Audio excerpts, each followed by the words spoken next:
ये कामना, काम बड़ा शत्रु है, इसीलिए उन्नति नहीं हो पाती अध्यात्म में।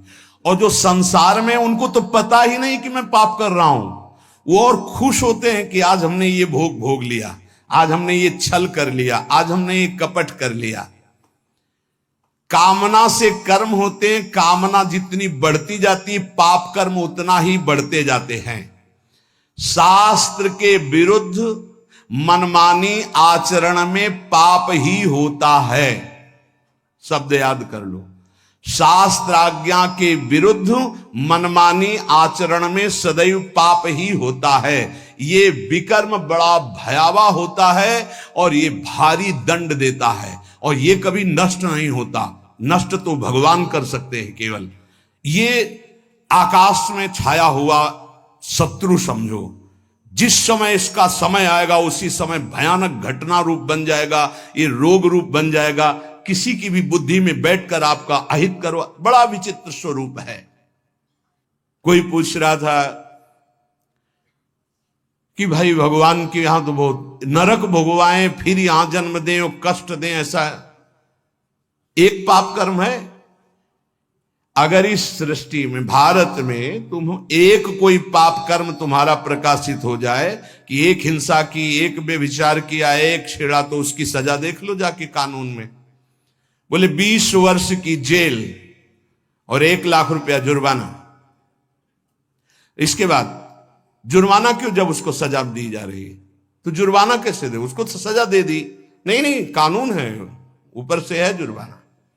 तुमने ऐसा किया, 7 साल की जेल, 50,000 जुर्माना देना पड़ेगा।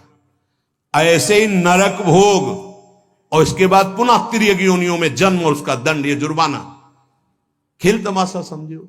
लाखों पाप ऐसे हैं जो तुम्हारे प्रकाशित नहीं हुए, हमारे प्रकाशित नहीं हुए। अगर भगवान की प्राप्ति नहीं होगी तो एक एक सेकंड के कर्म का भोग भोगना पड़ेगा। ये कब तक चलता रहेगा? जब से सृष्टि रची गई आज तक चल रहा है। तो इसलिए मुझे मनुष्य शरीर से तत्वबोध या भगवत प्राप्ति अत्यंत आवश्यक है। ये काम करने के लिए हम आए हैं। कर्मों को भोगना ही पड़ता है, चाहे जहां भाग के जाओ। किसी ने प्रश्न किया था कि आपने कहा देवराज इंद्र ने अहिल्या के साथ गलत व्यवहार किया, तो आपने ये नहीं बताया उसको दंड क्या मिला। क्योंकि दंड का विषय नहीं चल रहा था, विषय चल रहा था कि भोगाकर्षण कितना प्रबल होता है कि हजारों लाखों अप्सराओं का स्वामी भी, देवराज इंद्र भी, एक मुनि की कुटिया में जाता है और वहां ऐसे गंदे भाव से गौतम ऋषि का वेश धारण कर कर अहिल्या जी का, तो उसको जानते हो क्या दंड मिला था? उसको 1000 भग हो जाए तुरंत साप मिला था। तुझे भग से, भग माने योनि, तुझे योनि से बहुत प्यार है, तू देवराज इंद्र है, तू जो चाहे कर सकता है, तो देख मैं अभी तुझे दंड देता हूं। गौतम ऋषि ने कहा सहस्त्र भगधारी हो जा। पूरे शरीर में हजारों योनियां हो गई और हर योनि से महान दुर्गंध। अब बैठ त्रिभुवन पति बन करके चरणों में लौट गए। 1000 योनि पूरे शरीर में, योनि योनि, और दुर्गंध युक्त घृणास्पद घोर नर्क समझो, घोर नर्क। चरणों में गिर गए, महाराज त्रुटि हो गई, आप भगवत स्वरूप ऋषि हो, आप बड़े दयालु, बहुत विनय की। तब का भोग तब तक जब तक भगवान रामावतार में नहीं आते। जब श्री राम अवतार लेंगे तो उनके दर्शन के लिए ब्रह्मादि सब देवता उपस्थित होंगे, तू भी उपस्थित होगा। तब यही भग 1000 नेत्र रूप में परिणित हो जाएंगे। ये दंड मिला था। तो जानते हो सिंहासन में बैठने से शर्म आती थी और महल में रहते थे अमरावतीपुरी में। निकलना मुश्किल था क्योंकि 1000 भग खुला उनके शरीर में बने हुए थे। कर्मणों गहनो गति, गहन है कर्म की गति, भोगना पड़ेगा। एकमात्र श्री भगवान क्षमा कर सकते हैं, दूसरा कोई नहीं। आम त्वाम सर्वपापेभ्यो मोक्षयिष्यामि मा शुचा। कामना जब उपासक के अंदर होती है तो ना चाहते हुए भी उससे पाप कर्म हो जाता है। विकर्म से बचना है तो काम, कामना, वासना मन ते अति कर दूर। राधा राधा राधा, पर है बहुत कठिन, बहुत कठिन है। कामना के त्याग के बिना ये निषिद्ध कर्म, पाप कर्म, विकर्म, इससे बचा नहीं जा सकता। गहनो कर्मणो गति, कर्म की बड़ी गहन गति है। कौन सा कर्म बांधने वाला है, कौन सा कर्म मुक्त करने वाला है, इसका निर्णय करने में सब समर्थ नहीं है। जो भगवान में चित्त जोड़े हुए या स्वरूप बोध है, वही उन्हीं के द्वारा निर्णय माना जा सकता है। ये बड़े बड़े विद्वानों में भी गलती हो जाएगी निर्णय करने में। निर्णय में दो ही समर्थ हैं, या तो भगवत प्रेमी महात्मा या ब्रह्मबोध संपन्न ब्रह्म ऋषि। कर्म क्या है समझ गए? कोई भी कर्म करने के पहले जो फल आकांक्षा से प्रेरित होकर शास्त्र सम्मत किया जाता है उसे कर्म कहते हैं। अकर्म क्या है? जो तत्वबोध प्राप्त महापुरुष हैं, निर्लिप्त हैं, ममता रहित हैं, आसक्ति रहित हैं, उनके द्वारा हुआ कर्म अकर्म हो जाता है। वो फल नहीं देगा, वो बांधने वाला नहीं। विकर्म क्या है? जो कामना बढ़ी हुई मनमानी पापाचरण है उसे विकर्म कहते हैं, और ये बहुत भयावह है, ये दुर्गति का कारण है। इसी से नाना प्रकार के दुख भोगने पड़ते हैं। श्री भगवान कह रहे हैं जो कामना से कर्म होते हैं वो कामना अधिक बढ़ जाने पर केवल पाप होने लगते हैं। जैसे धन की कामना से कर्म शुरू होते हैं, फिर धन की जब ज्यादा इच्छा हो जाती तो बेईमानी, चोरी, हिंसा, छल कपट, इसके करने में कोई भय नहीं रह जाता। अकर्म हमारे कर्म हो जाए ये बहुत जरूरी है। अकर्म तो उसके दो ही उपाय हैं, या तो निर्लिप्त, फलासक्ति रहित, ममता रहित, ये तो स्वरूप बोध महापुरुष में होता है। तो एक सरल उपाय है, अपने शास्त्र सम्मत कर्तव्य कर्मों को फलेच्छा का त्याग करके श्री भगवान को समर्पित कर दो। राधा राधा जपो, नहीं बहुत यहां जो भी करोगे उसका दंड मिलेगा। महाप्रभु हरिवंश चंद्र जी कहते हैं, जैसी हरिवंश नरक गति दुर्भर, यम द्वारे कटियत नक छीके। छींक दिया उसका भी है, कहां छीका, किस जगह अंगुली उठाई, किस लिए? एक एक चेष्टा का तुम्हारे कहने से थोड़ी होगा। अरे कहीं कुछ नहीं, ये बावरे लोग हैं, इनको क्या पता है। जब दंड मिलते हैं तब इनको समझ में नहीं आता कहां से मिल रहा है दंड। अजर अमर हो, अविनाशी हो, शरीर को लेकर के देहाभिमान से बात कर रहे हो, कोई भगवान नहीं, कोई नहीं। तुम्हारे आंख मूंदने से हो जाएगा क्या? इस अपराध का दंड है। ऐसे ही यहां जो पापाचरण कर रहे हो कोई भगवान नहीं, इसका जब हिसाब आएगा तब तुम्हें पता चलेगा। करुणा निधान स्वामी ने ये जन्म तुम्हें अपनी तरफ से करुणा करके दिया है कि तुम मुक्त हो जाओ। उपासक को चाहिए कि कामना का नाश करके, विकर्म का नाश करके अकर्म हो जाए, तभी वो जीवन मुक्त होता है। कर्मण्य कर्म यह पश्येद कर्मणि च कर्म यह, सा बुद्धिमान मनुष्येषु स युक्तः कृष्ण कर्म कृत। बड़ी बात कह रहे हैं श्री भगवान। कर्मण्य कर्म यह पश्येद कर्मणि च कर्म यह, जो मनुष्य कर्म में अकर्म देखता है स्थिति, और जो अकर्म में कर्म देखता है, वो मनुष्यों में सर्वश्रेष्ठ बुद्धिमान है, वो योगी है, वो ज्ञानी है, वो संपूर्ण कर्मों को करने वाला होते हुए भी कृतकृत्य जीवन मुक्त है। ये स्थिति है। कर्मण्य अकर्म यह पश्येत, कर्म करते हुए भी अकर्म स्थिति, कर्म करते हुए भी निर्लिप्त रहना। निर्लिप्तता एक बहुत बड़ी सिद्धि है। यहां जो भी कर्म होता है लिप्त होकर होता है। मानो आधी आपकी परिक्रमा हुई, चलो अब बैठ करके पद गाते हैं, हो गया। नहीं नहीं, थोड़ा ही तो रह गया, पूरी हो जानी चाहिए। क्यों, कौन सा फल चाहिए, कौन सा फल चाहिए? नहीं, पूरी होने पर ही सिद्धि होती, फल प्राप्त होती। फल आगे रख लिया ना, लिप्त हो गए, लिप्त हो गए। ये इसी तरह सब शुभ से शुभ, बड़े से बड़े कर्म में निर्लिप्तता का मतलब है पूर्ण होना, ना होना, लाभ होना या हानि हो जाना। जय या पराजय, सुख या दुख, सुख दुखे समय कृत्वा लाभा लाभो जया जयो, ये निर्लिप्त स्थिति है। पूर्णता अपूर्णता से मतलब कोई संकल्प नहीं, स्वाभाविक सहज ही। आगे इस श्लोक में इसका भी भगवान वर्णन करते हैं। पूरा हुआ कर्म या नहीं पूरा हुआ, फल अनुकूल आया या प्रतिकूल आया, आया या नहीं आया, इससे किसी से मतलब नहीं। निर्लिप्त शास्त्र सम्मत केवल कर्म बिना किसी संकल्प इच्छा के हो रहा है। यंत्रवत अमुक कर्म मैं करता हूं, इस कर्म का फल ये होता है, ऐसा लक्ष्य रख करके जो भी कर्म किया जाता है वो उसे बांधता है। ध्यान दीजिए, यहां भगवान बहुत सावधानी की बात कर रहे हैं। अमुक कर्म मैं करता हूं, इस कर्म का ये फल है, ऐसी भावना रखकर जो भी कर्म किया जाता है बड़े से बड़ा, वो उसे बांधता है, ना कि मुक्त करता है। प्रत्येक कर्म का आरंभ और अंत होता है, शुरू और विश्राम होता है, इसलिए उसका फल आरंभ और अंत वाला होता है। परंतु हमारी जो दुख निवृत्ति होगी वो नित्य पद में होगी, जो निरंतर है, आनंदमय है, सच्चिदानंदमय है, वो अंत आदि वाला नहीं है। क्रियाएं सब आदि अंत वाली हैं, परिवर्तनशील हैं, उनके फल परिवर्तनशील है। पर जीव फल की इच्छा रख करके ही हर कार्य करता है।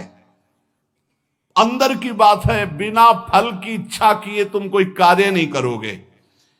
आज ऐसा करते हैं, पहले फल आएगा उसका, इसका फल क्या होगा, ये चलो ऐसा करते हैं। इसलिए भगवान कहते हैं कर्मण्य कर्म यह पश्चेत, जो कर्म करते हुए अकर्म कर दे, उसको फल देने लायक न रखे, तभी जीवन मुक्त होगा। क्या कर्म होगा, निर्लिप्त, अनासक्त, फल की इच्छा रहित। हो रहा है, हो गया तो जय जय, नहीं हुआ तो जय जय, हमें कोई फल थोड़ी चाहिए था। स्वाभाविक एकदम, कितनी अखंड प्रसन्नता, परम विश्राम।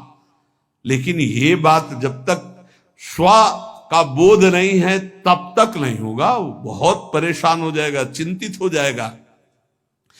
फल की इच्छा ना रखने से नया राग उत्पन्न नहीं होता, नया राग उत्पन्न ना होने से वो बंधन मुक्त हो जाता है।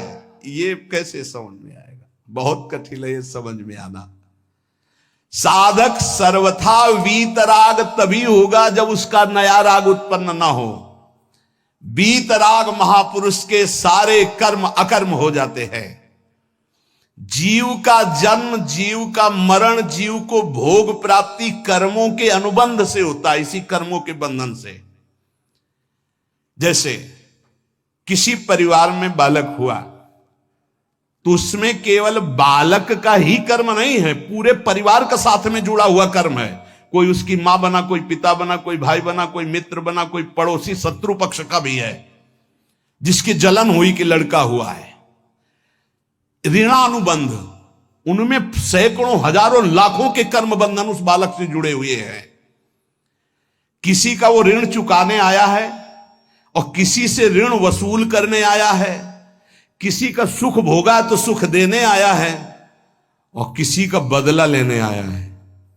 सैकड़ों अनुबंध हैं उसके, एक बार जन्म में सैकड़ों कर्मों के अनुबंध हैं। अनेक जन्मों में अनेक लोगों से किया हुआ कर्म उसको भोगना होता है। ये लेन देन का, दुख सुख का, जन्म मरण का व्यापार बहुत समय से चलता आ रहा है। इसको बंद करने का अवसर आ गया है। जन्म मरण से छुटकारा मिलने के लिए हमको मानव देव सत्संग मिला है। इसको बंद करने का उपाय है आगे के लिए कर्जा लेना नहीं, और जिनको कर्जा दे दिए हैं उनका माफ कर दें या वापस ले ले, दुकान बंद करें, चले। लेना ना देना, मगन रहना, दोनों बात करनी पड़ेगी। या तो माफ करो, प्रभु से प्रार्थना करो कि जिनको हम दिए हैं हमें कभी नहीं लेना, हमें नहीं लेना, क्योंकि लेने आना पड़ेगा। हे नाथ क्षमा करो, हमने माफ किया, और हमको माफ करो। जिनको हो तो प्रभु सामने भेजो और सेवा करवा दो, और या फिर माफ करो। अब लेने देने से हमें मुक्त करो, प्रभु ही करते हैं। जिनसे सेवा करवाई है सेवा करनी पड़ेगी। नया ऋण लेना बंद करो, पुराना ऋण चुका दो, सेवा कर दो, सेवा ले मत। ऋणानुबंध लेने देने का व्यापार अगर बंद हो गया तो तुम मुक्त हो जाओगे, जन्म मरण बंद हो जाएगा। जैसे दुकानदार अपनी दुकान खत्म करना चाहता हो तो उसे दो काम करने पड़ेंगे। जिसको देना है उसको तो पक्का दे दो, देना ही पड़ेगा, नहीं तो दुकान हटाने के बाद भी वो लेगा तुमसे। तुम वही दुकानदार हो ना, 100 रुपया लो हमारे, तुमने लिए थे, देना पड़ेगा। लेने में क्षमा कर सकते हो कि हमें नहीं चाहिए, पर देने में आपको देना होगा। जिससे लेना है उसे तो तुम क्षमा कर सकते हो, जाओ हमने माफ किया, लेकिन जिसको देना है वो देना है। नहीं वो तो कहीं भी दुकान खत्म करने के बाद भी मिलोगे तो तुमसे ले लेगा। अगर ये लेना और देना दोनों मिटा पाए इस जन्म में, तभी तो। जैसे कोई गाली दी तो हिसाब है भाई, हिसाब है। और हृदय में पीड़ा हुई ना तो हमने पहुंचाई होगी पीड़ा। राधा राधा राधा, किसी ने धक्का मारा, किसी ने कटु व्यवहार किया, अपमान किया, भगवान हमारे किसी अपराध का मार्जन कर रहे हैं, इसीलिए भक्त सहता है। अपने लिए अब किसी से कोई ऋण ना ले, सेवा किसी भी तरह का कुछ भी ऋण, ये ध्यान रखो। यहां से जाना है, हमें यहां से जाना है। शरीर से प्रेम ना अपने करो ना किसी और के करो, ये छूटने वाला है, जाने वाला है। कब जाएगा अब इसका पता नहीं, शाम के जाएगा कि कल सुबह जाएगा कि दोपहर जाएगा, 10 वर्ष में जाएगा कि 5 वर्ष, जाना है। जब हमें जाना है इस देश से तो फैलावा काहे को फैलाओ, समेट के अटैची बिल्कुल तैयार। मरने से सब जग डरा मेरो मन आनंद, कब मरी हो कब भेटी हो पूर्ण परमानंद। समझ में आ रहा है? मरने वाली अब शकुन वाली बात घर में अगर चला दे तो फिर बहुत ही, ये आखिरी मृत्यु होनी चाहिए। पर घर परिवार में बातें अब शकुन मानी जाती हैं, मरने की बात नहीं। क्यों? क्योंकि फिर पापाचरण में रति नहीं होगी अगर मरना दिमाग में रहेगा। नारायण स्वामी ने कहा 2 बात दिमाग में रख लो, एक नारायण को, दूसरी मृत्यु को। क्योंकि जाना है यहां से तो गंदी कमाई काहे को करो, अच्छी कमाई भगवान नाम, दूसरों को सुख प्रदान करना। संसार से जो तुमने ऋण लिया है, अब हम किस किस को जाने किस किस जन्म से क्या लिया है। तो सरकार कह रहे हैं अहम त्वाम सर्व पापे भ्यो मोक्षयिष्यामि मा शुचा। श्री कृष्ण की शरण में हो जाओ, वो लेना देना दोनों का हिसाब कर देंगे। मालिक, नौकर का ऋण मालिक चुकाता है, सेवक का बंधन मालिक मुक्त करता है। कोई भी गड़बड़ी हो जाए तो आगे मालिक को आना पड़ेगा। अगर सही ईमानदार मालिक है तो छाती आगे लगे, नहीं मुझे मार लो, इसको छोड़ दो, जो भी कहो वो मैं दंड स्वीकार कर, इसको छोड़ दो। तुरंत विभीषण पाछे मेला, सन्मुख राम सहयो सोई सेला। ये हमारे स्वामी का स्वभाव है। सेवा भजन जप ध्यान समाधि, अगर ये अपने लिए है तो बंधन बहुत जोर का भी रहेगा समाधि तक, और अगर ये जगत मंगल के लिए है तो लेना देना खत्म हो जाएगा इसी से। ये भी अपने लिए नहीं है। अब आप ये भी समझ लीजिए, कह रहे सेवा भजन जप ध्यान समाधि ये जगत जगदीश स्वरूप है, इनके लिए है। जो भजन कर रहा हूं, सर्वे भवन्तु सुखिना सर्वे सन्तु निरामया, अगर इसका सुख मेरे लिए है तो फिर आओ यहां। अगर ये भगवान को समर्पित है, बहुत समझना है, बहुत समझना है। ये महापुरुषों के वचन हैं। कैसे आओगे? देवराज इंद्र, बड़े बड़े देवता, बड़ी बड़ी पदवियां, बड़े बड़े वैभव, ये सब साधन भजन करने वाले को तो मिले। मानो जो इसी देश के बड़े बड़े पदों में है, सब पुण्यात्मा है, इनका तप हुआ है। अब जो किया जाएगा वो आगे की फसल है, लेकिन पीछे की बहुत जोरदार फसल है। अगर मुक्त होना चाहते हो तो भजन भी अपने लिए नहीं है। तो दीहम वस्तु गोविंदम तो भ्रमेयो, लेना न देना मगन रहना, जीवन मुक्त हो गया। अब आपको लगेगा, जानते हो कैसे बात करते हैं महाराज, आज से एक माला आपके लिए कि आपका रोग ठीक हो जाए, और 10 हमारी, एक माला सिर्फ आपको देंगे। इष्ट और गुरु को एक माला, 10 माला मेरी। नहीं भैया, मेरा अस्तित्व ही नहीं, अब जो कुछ हो रहा है वो सब आपके लिए है। आप जीवन मुक्त हो गए। ये बड़ा सूक्ष्म विषय है, बड़ा सूक्ष्म विषय। जीवन मुक्त होने के लिए आना न जाना, सेवा भजन जप ध्यान समाधि, ये केवल संसार के हित के लिए है। माला क्यों घुमाए, इतना कष्ट सहकर माला घुमा रहे हो, करे दूसरों के मंगल के लिए है। यही है लेना न देना मगन रहना, इसी से सब कर्जा मिट जाएंगे। भजन करने से सबके कर्जे निपट जाएंगे, जन्म जन्मांतर के जो है। नहीं कहां तक देंगे हम, कोई पीट रहा है, किसी को पीट रहे, सब हिसाब किताब हो रहे।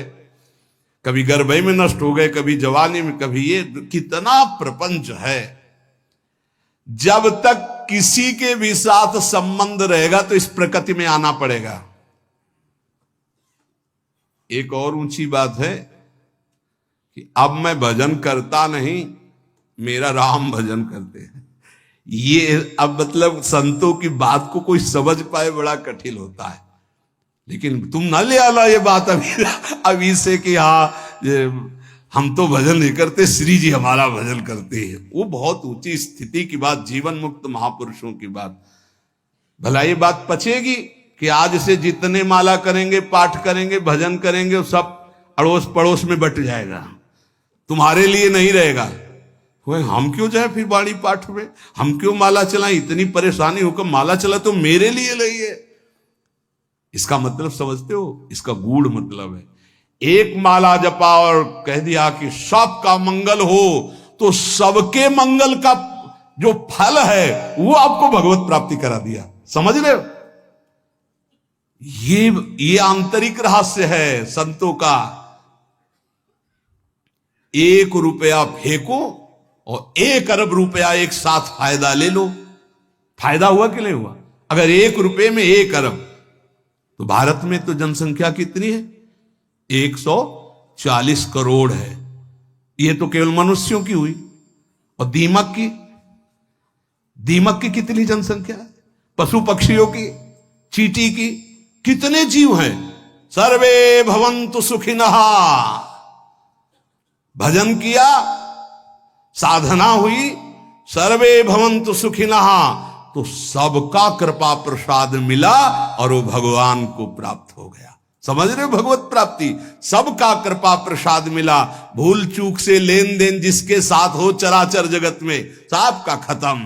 क्योंकि भगवान नाम जप करके सर्वे भवन्तु सुखिना, हम अपना भजन सबको देते हैं। तो उससे क्या हुआ? सबके हृदय में बैठे हुए मेरे आराध्य देव राधा वल्लभ लाल जी मुस्कुरा दिए, हमारा काम हो गया। अब समझ में आई बात? अगर ये ना कहें और कह दे कि संसार के लिए भजन करो, इतना कठिन काम भजन हम दूसरों के लिए करें, हम अपने कल्याण के लिए करेंगे। अपना कल्याण तभी होगा जब सबसे लेना देना खत्म हो जाएगा, और वो तभी होगा जब सबके लिए हम भजन करेंगे। पता नहीं हमारा किससे क्या संबंध का, किस जन्म का कौन सा ऋणानुबंध है। तो सर्वे भवन्तु सुखिना, सर्वे संत निरामया, सबसे मुक्त हो गए और भगवत प्राप्त हो गए। ये बड़ा सूक्ष्म विषय है। जो अकर्मणि च कर्मयः, पहला बताया कर्म करते हुए अकर्म, हमारा कोई फल की आकांक्षा नहीं। जो सत्कर्म हो रहे हैं सबका मंगल हो। अकर्म ही है वो उसे फल नहीं दे पाएंगे, उसे बांध नहीं पाएंगे। अब यहां कह रहे हैं अकर्मणि च कर्मयः, कोई कर्म नहीं कर रहा पर उसमें कर्म देख रहा है।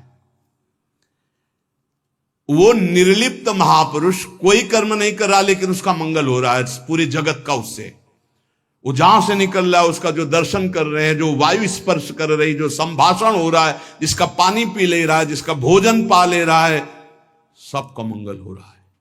वो कोई मंगल का संकल्प नहीं कर रहा, लेकिन सबका मंगल हो रहा है। जैसे सुगंधित वायु बिना प्रयास के सबकी घ्राणेंद्रिय को सुख पहुंचाती है।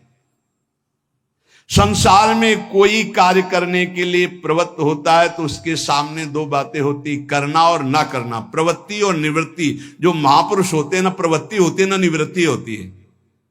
अब वो बड़ी ऊंची स्थिति है। ऐसे महापुरुष अकर्म में भी कर्म देखते हैं और कर्म में भी अकर्म देखते हैं, अर्थात निर्लिप्त रहते हैं। नैव तस्य कृते नार्थो ना कृते नेह कश्चन, कोई भी प्रयोजन नहीं होता पर स्वाभाविक जगत मंगल उनके द्वारा होता रहता है।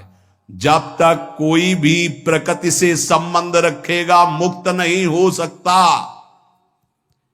ये सब प्रकृति है, स्थूल सूक्ष्म कारण, तीनों लोग, चराचर जगत।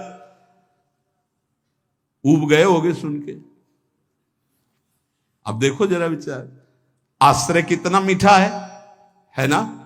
ये है कठिनता। तभी कहा गया मुक्त होना कोई खिलवाड़ है, पर एक सांकरी गली है, आ जाओ, बिल्कुल नजदीक है हमारे भाई श्यामाजू को राज, वो सब ठीक कर देंगे।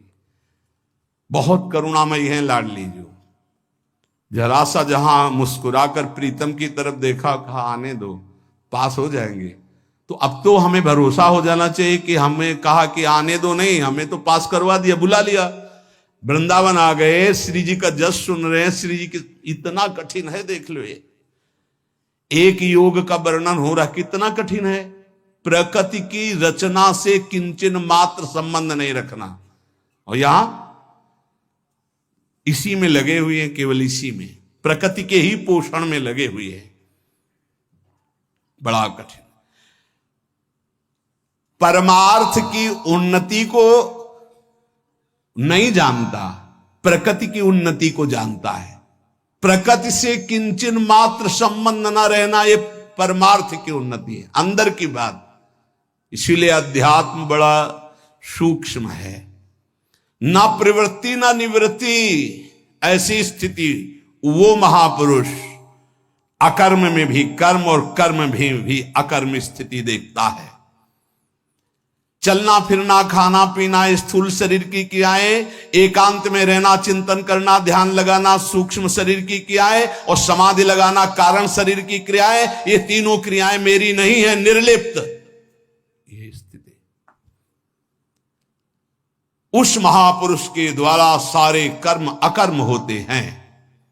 इसीलिए योगस्था कुर कर्माणि, सब बुद्धिमान मनुष्येषु, वही बुद्धिमान है जो कर्म में अकर्म और अकर्म में कर्म को देखता है। सायुक्तः, जो सिद्धि असिद्धि में, जय विजय में, लाभ हानि में, सुख दुख में समान रहता, वो भगवत प्राप्त महापुरुष होता है। परंतु जब तक कुछ पाना शेष है तब तक आना और जाना भी शेष है। शब्द ध्यान कीजिए, जब तक कुछ पाना शेष है तब तक आना और जाना शेष है, और जब कुछ पाने की इच्छा नहीं रखती है अंदर वृत्ति कोई बुद्धि, तो वो जीवन मुक्त अवस्था को प्राप्त होती है। नाशवान शरीर से संबंध रखने वाला पाने की इच्छा रखता ही है। जब शरीर संबंध छूट जाता है तब परमात्मा की प्राप्ति होती है। करना, जानना और पाना, ये तीनों बातें सिद्ध पुरुष में नहीं होती। करना, जानना